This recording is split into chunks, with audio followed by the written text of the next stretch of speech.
episode 8, and we are continuing to answer questions that we have scoured the internet for, looking at what are people asking in Reddits and groups and so forth, and we're answering those questions from our perspective as a dental practice that's fee for service, that has multiple associates, that has a really world-class culture in an environment that brings joy, not just to the owner doctor, but to our associates, staff, and our patients as well. And so what we've been doing is going through and answering some of these questions. I literally was just on Facebook, and someone had posted in the Naples, Florida group, I need a dentist for some implants. And there was probably 50 answers with 50 different dentists from 50 different people that no one knows who they are, I would say the original poster has no idea who they are, what they prioritize, where they live, any of that kind of stuff. And so that's what we're trying to do, is go, hey, let's answer some of these questions, but we'll answer them from our perspective on how we would handle those things. As you hopefully know, Pugh Leadership Academy is an organization that we've created to teach other private practice doctors how to build a practice following our method. When we set out, we didn't know exactly what we were going to do or how we were going to do it. We initially tried to follow some of the, thought leaders and those types of people, and nothing really resonated with us. Nothing really lined up exactly with our philosophies. And so we blazed our own trail. So if you're out there and you're a private practice owner, and you're stressed out, or your practice isn't bringing you joy, and you're looking for a voice, then I hope that you can follow along with us as we share what we've done. We have a course right now on how to build world-class culture. If you want to have a dream practice, you really need to have a world-class culture. If you want to win the national championship with your college football team, you have to have world-class culture. And so that's a little bit about us. And so we've been answering some of these questions through that lens. And so we've got a couple we're going to answer today. And the first one is it better to buy a turnkey office or start from scratch? Now, I'm not a business consultant per se. I'm not the guy that you would hire to go and help you find a place and where to locate your practice. And I know a little about these things just from being around it for a long time and having gone through some of these things, but I'm not that particular consultant. But I will tell you what we know from our experience. Twice we have started a dental practice. Both times we have started it from scratch, with a little bit of an exception. When Melanie had her practice in Kentucky, she had been working in a public health clinic in Eastern Kentucky, a very small community, and there were some changes to the Medicare laws under the Clinton administration. And when those changes happened, that clinic closed, and she was able, for a nominal price, almost nothing, buy the instruments and so forth, and actually the goodwill too, the patient base. And she did that. She built out a practice. She was able to bring over some instruments and the software with the patients. Now, in this situation, a lot of these patients were not really coming over. So it was maybe a little bit of a jump start to have a few patients and have some instruments and all of that. But it was definitely a build from ground zero in terms of the chairs and in terms of building a real viable patient base. Second time that we started a practice was in 2006. There had been a dentist in our facility. He had moved out and had built a new location. And so we actually were able to do a really win-win sort of deal where we bought his old stuff, his chairs, and basically all the stuff, and for a price that was probably more than what it was worth, but it saved us hundreds of thousands of dollars anyway. So he won, we won. So, but we started the practice, even though we had a facility that had been built out and had chairs and stuff like that. It was not at all what we wanted. We had to buy the new software, and we went completely digital right off the bat, and we didn't do the old-fashioned x-rays. We had digital x-rays. And so it wasn't 100%, but it was pretty close. But we had no patience, so we had to start that from scratch. Now, I have never bought a business or a practice where we have taken on or let's say it this way, I've never bought a dental practice where we've taken on the existing patients. I did purchase into a business many years ago, kind of like a franchise type of thing in an insurance environment where there was an existing one single employee there, and it was fine. But in terms of taking over a dental practice, I've never personally done that. Now, what I would say is in the event that there was just a really awesome opportunity to purchase a dental practice, take over a team of employees and patients, and it just made a lot of sense, I would look really hard at that. But I will tell you this, that obviously our foundational course is on building world-class culture.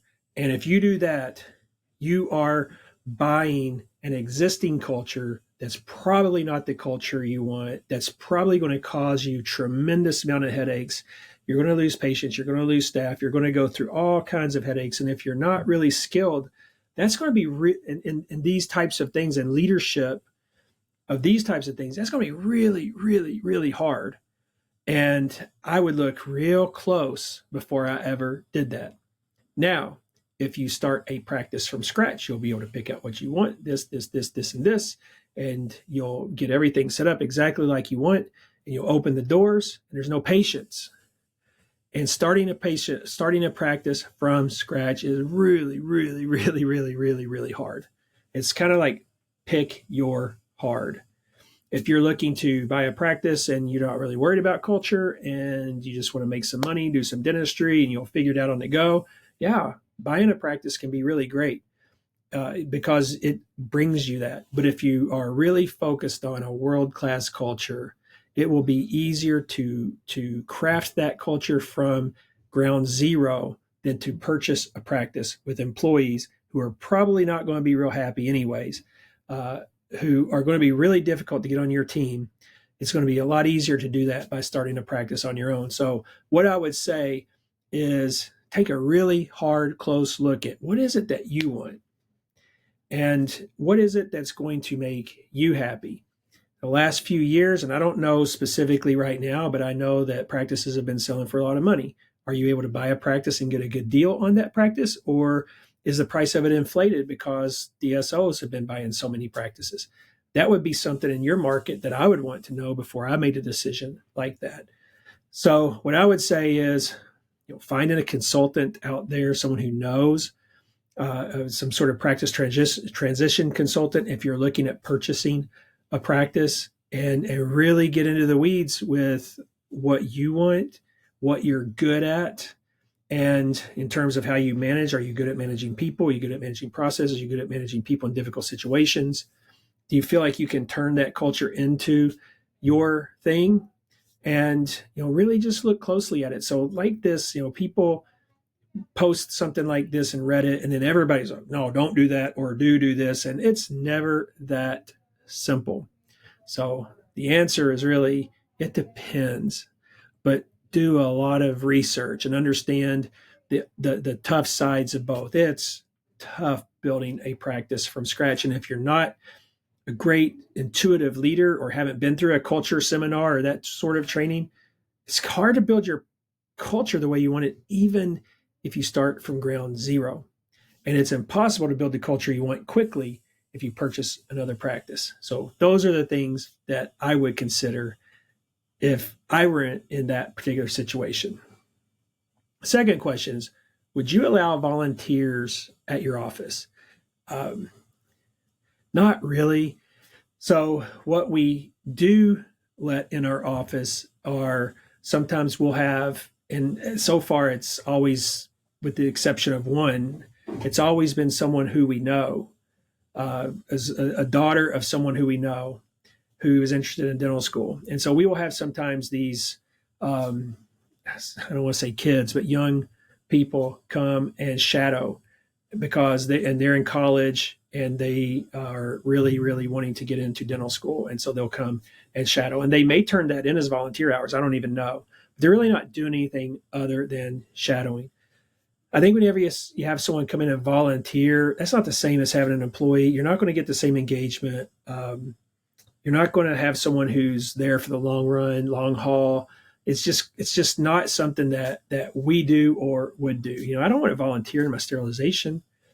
Volunteer at the front desk. By the time we train them on what they need to do and how to do it, they're probably moving on to the next thing anyways. And so, yeah, we don't really do volunteers, though we'll allow people to shadow. And final question for this episode is, I'm trying to create a bonus system that rewards profit instead of production. Do you have any tips? Well, I lived this life when I was in my corporate days because I was corporate and we had bonuses. And I worked for a company called Progressive Insurance back in the 90s. Have no idea how they do this today, but Progressive was an awesome company with an awesome culture back then. And they had something called profit share. And it's exactly that. It had to do with not revenue, but how profitable the company was. And so all of us out in the field, our bonuses were tied to profitability. So we thought twice before we expensed something or picked something up. And it made us be, really thoughtful about what we spend corporate money on. So if you're like me, you had a corporate credit card or you're able to expense things. It can be easy to just not think real deeply into what you're expensing. But whenever your profitability is tied to your bonus, and it's coming like from all layers of the company is being talked about and kind of kept in your face, you kind of buy into it and really focus on. So I like the idea of a bonus structure in corporate America that's based on profitability. I do not like the idea, and this is where I may lose every subscriber. I don't like bonuses in a dental or medical office because ultimately we're here to provide care for patients, and it's different than selling them a widget. And so for us, we do not offer bonuses on anything. We sometimes will offer, like we'll have games or things like that will run campaigns, will run for a couple of months, but it's never tied to selling people more stuff. It's one of our core promises to patients is that we will never sell you something you don't need. And we have something called our patient promise. You can go to drmelaniepugh.com, click on our philosophy, click on our patient promise, and you could read through those 5 things. But one of them is we're not going to sell you stuff that you don't need. And when you offer an incentive, you're incentivizing a behavior to sell more stuff. If you do it, that's okay. It's your practice. But I'm just saying, we do not do that. But if I were in the corporate world, in a non-medical environment, and I was going to implement a bonus plan, I like the idea of doing it on profitability a lot more than just doing it on revenue. So those are my answers for today. Thank you for listening. Let me know what you think in the comments. Hit like and subscribe, please, please, please, to help us get out there in front of more people. And I will see you in the next episode.